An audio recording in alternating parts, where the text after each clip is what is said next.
আর একটা কথা বলি, পুলিশ থেকে এসছি, অনেক দূরে দূরে পুলিশ দেখছি, সাবধান করে দিয়ে গেলাম।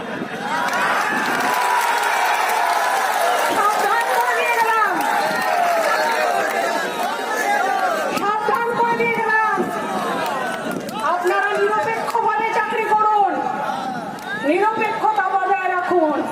মনে রাখবেন যে আজকে যদি পুলিশ নিরপেক্ষভাবে কাজ না করতে পারে, তাহলে পুলিশের যে দশা হয়েছে,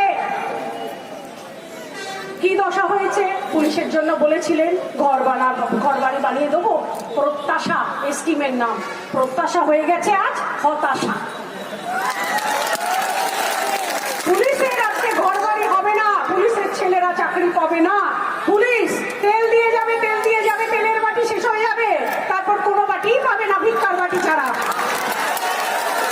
এই জন্য পুলিশকে নিরপেক্ষভাবে কাজ করতে হবে, নিরপেক্ষভাবে কাজ করতে হবে।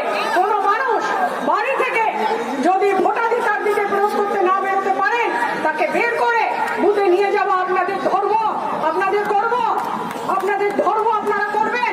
আর আমি সেখান থেকে সেটা দেখবো, আমি দেখবো যে এবারে অন্তত পুলিশ নিজের ধর্ম কর্ম যেন করে, মানুষকে মানুষের মর্যাদা যেন দেয়। মায়েরা বোনেরা যাতে সুরক্ষিতভাবে যেতে পারেন, সুরক্ষিতভাবে আসতে পারেন, এবং যারা বয়োজ্যেষ্ঠ, যারা ছোট, তাদের ভালোবাসা এবং সম্মান কোনোভাবে যেন বিঘ্নিত না হয়। নরেন্দ্র মোদীজি আসবেন, আসছেন, এসে গেছেন এবং নরেন্দ্র মোদীজি এসে আপনাদের জীবনযাত্রার এমন পরিবর্তন আনবে যে আপনারাই পরে বলবেন যে আগে ভোট দিলে ভালো হতো, দেবকে কেন দিলাম, সিনেমা দেখে তো কাটালাম। ঘাটাল মহকুমার সমস্ত খবর সঙ্গে সঙ্গে পেতে আমাদের এই চ্যানেলটিকে সাবস্ক্রাইব করুন।